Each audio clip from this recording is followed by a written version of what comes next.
Good morning folks, 21st Century Caveman here. Hope everybody's well, hope everybody's happy. I just wanted to do a quick video this morning about investing in luxury wristwatches. Is it a good idea or is it a stupid idea? I'll reset the camera and I'll get back to you. So the first thing I want to make clear is the fact that, I'm not an investment broker. I'm not an expert on luxury wristwatches. I'm not an expert on investments, but I consider myself to be a person who has at least the average amount of common sense and intelligence.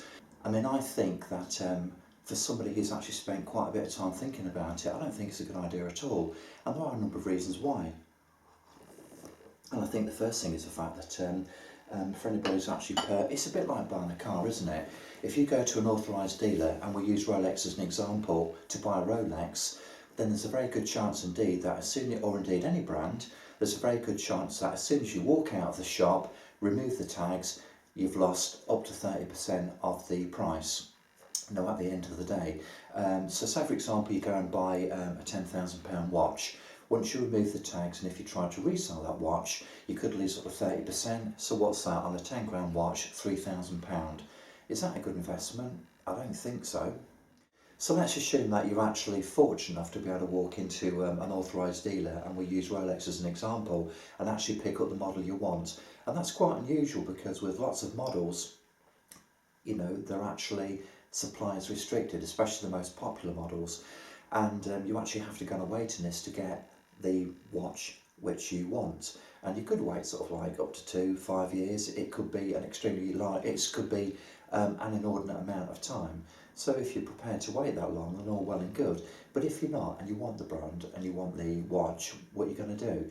Now the thing is, you can go to the grey market. You can actually buy the model you're after, but you may have to pay quite a significant premium to actually purchase the watch.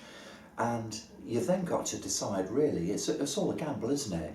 If you're paying way over manufacturer's recommended retail price, for a start, are you actually going to get a return on your investment? Because it could take quite a few years just to recoup your initial purchase, let alone try and ascertain whether or not it's actually going to appreciate in value. So that's all a bit of a gamble, isn't it? So the other way, of course, is to buy pre-owned or pre-loved, as some people like to call them.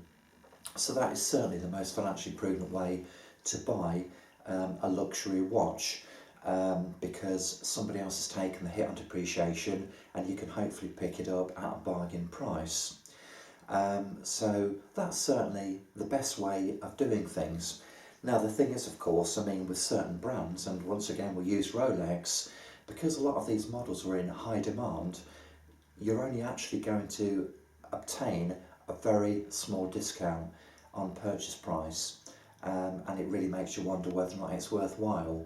So that's another thing, one of the multitude of reasons why you've got to be very careful and really got to think about what you're doing and whether or not it's worth investing in these type of watches. Is it actually worth buying second-hand or pre-owned?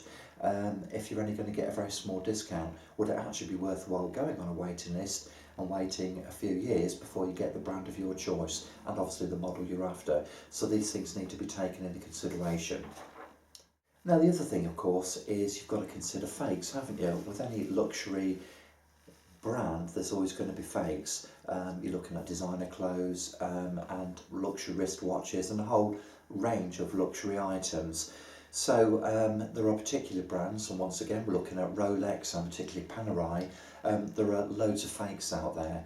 So in order to make sure that you're not actually buying a dud, something with a Mickey Mouse movement, you've got no choice other than to buy with a reputable dealer, to make sure you're actually going to get a product which is original, rather than a very good fake. And there are some very good fakes out there. So basically, you're going to be paying pretty much top dollar, unless you're prepared to pay to take a chance and either buy privately or through somebody who isn't a recognised dealer. And I think the other thing is, as with any fashion goods really, they have the trends, the fads, don't they? What might be in vogue one year may be completely out of vogue next year.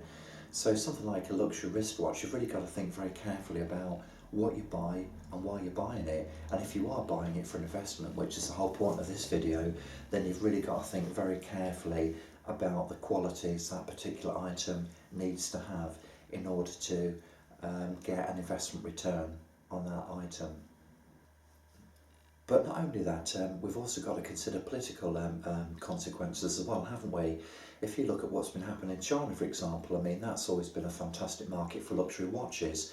And in the past few years, since the new the president has got in, there's been a real clampdown on corruption.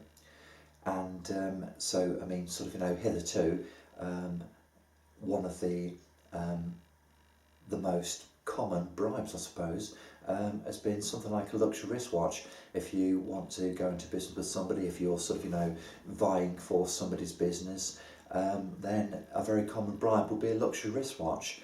But when you look at the clampdown on corruption in China, and the fact that only very recently the Chinese people have actually agreed, or at least the Chinese government have agreed, to enshrine the current president's name in the Chinese constitution, which is quite remarkable, isn't it, given the fact that in his early years he used to live in a cave. So this guy's doing quite well for himself, but it's something which you need to, actually consider and take on board.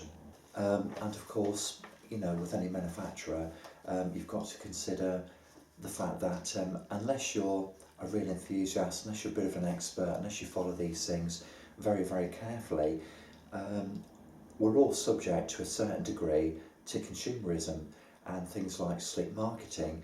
And there's one brand in particular, and the brand is Omega, whereby they are continually issuing a multitude of special editions, limited editions, and quite frankly there are so many different Omegas out there that it's difficult to actually try and determine whether any of them are actually going to have any residual value, let alone whether or not they're actually worth buying as a potential investment.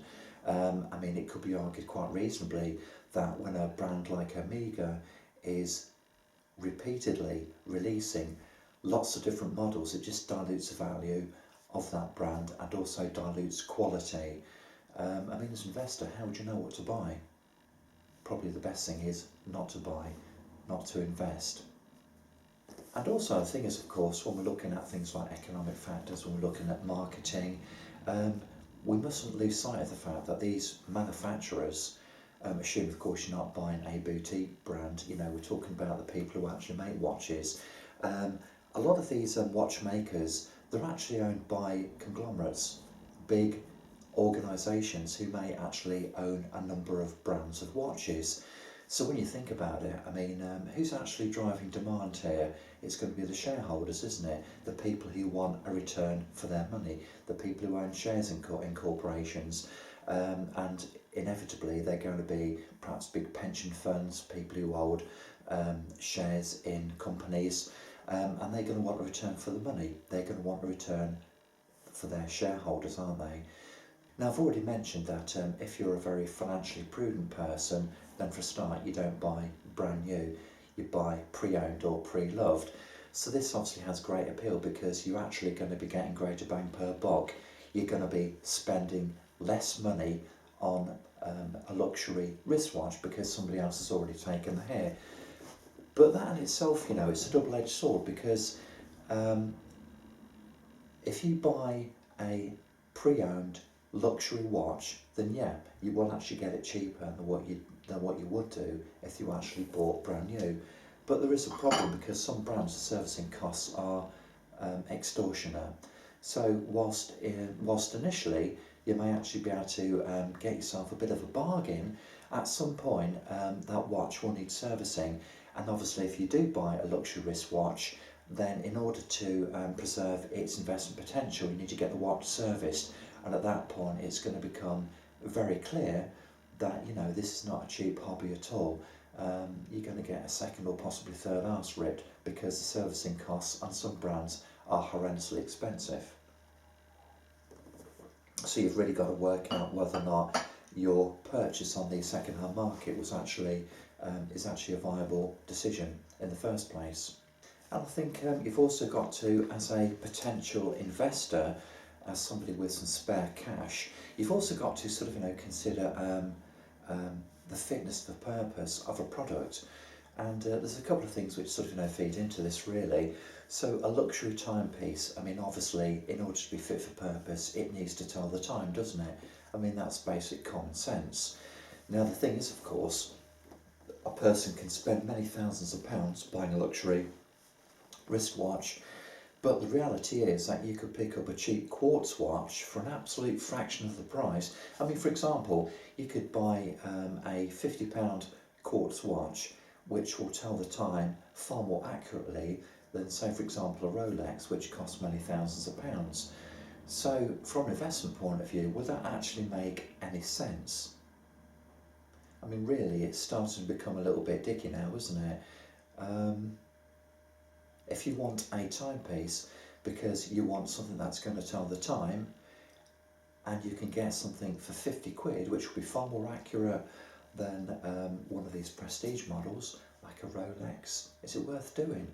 I mean, you've really got to start thinking about where you spend your money now, haven't you?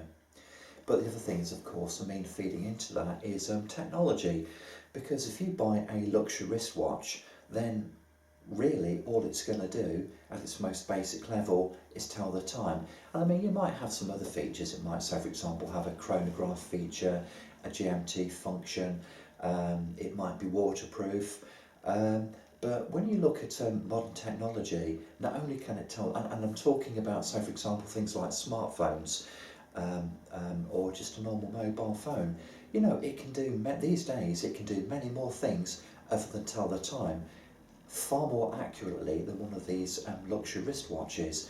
If you look at your typical smartphone, for example, it will tell the time extremely accurately. It will also have a brilliant camera.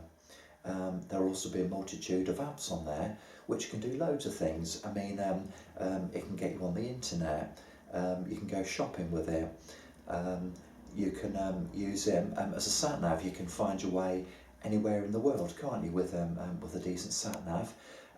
It can be used for health and fitness. It can be used for just gaining information on anything you could possibly think of.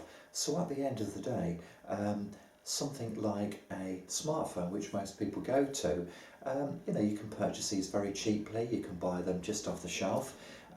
You can buy something on contract, and it can have a multitude of features far in excess than that of a luxury wristwatch. So technology does play a part in the decision making process. And also, of course, if we're thinking about investing in a luxury wristwatch, you would consider buying a luxury wristwatch because you want something which is exclusive. But when you talk about exclusivity, in this day and age, even for somebody who doesn't know a lot about them, you can go on the internet and there are so many pieces, so many homage pieces, aren't there? And what I mean by that is the fact that at best they're tributes to their more expensive counterpart, and the Submariner, the Rolex Submariner is a good example of that. There are loads of different brands out there which have copied the Submariner, and the differences are very, very subtle. So unless you're a bit of an expert, unless you know what you're looking for, I mean, how can anybody possibly differentiate between, say, an expensive Rolex and a cheaper copy? So you've got to ask yourself the question, is there really any point in spending thousands of pounds on an expensive luxury wristwatch when there are so many other brands out there, so many other pieces, which to the untrained eye, they just look exactly the same? What's the point? So here's another thing you need to think about, surely. If you buy, say, for example, a solid gold watch, or you buy a watch which is made of platinum, you might spend, say, £20,000–£25,000 on a watch made of gold or platinum, but the reality is that it may actually only have £1,000 or a couple of £1,000 worth of gold in that product. So if you're paying that amount of money for it, is that a good investment? So when you consider the multitude of reasons why not to invest in a luxury wristwatch, I mean, basically, from a common sense point of view, and from a purely financial perspective, I mean, I'd respectfully suggest that it just doesn't make any sense whatsoever. And the other thing is the fact that probably the final thing, really, from my point of view, is the fact that as somebody who may have a bit of spare cash, would I be prepared to spend several £1,000s on one piece, or would I be prepared to spend a fraction of that money and be able to get a variety, a small collection of pieces from different brands, which are still going to be damn good? They're going to be good quality pieces, but I can actually have more of them, rather than having, say, for example, one Rolex, and it's only one watch, isn't it? Let's face it, there are only certain things that you can actually do for that Rolex, regardless of how versatile the product is. However, if you were to spend, say, £1,000, you could actually have a nice small collection of watches which could meet a variety of purposes. So basically, just to draw this video, which is a lot longer than anticipated, to a close now, I'd respectfully suggest that as a consumer, as somebody who does actually have some spare cash to spend, am I going to invest it in luxury wristwatches, or indeed a luxury wristwatch? No chance. But I am going to invest it somewhere, and that will form the basis of another video. Watch this space.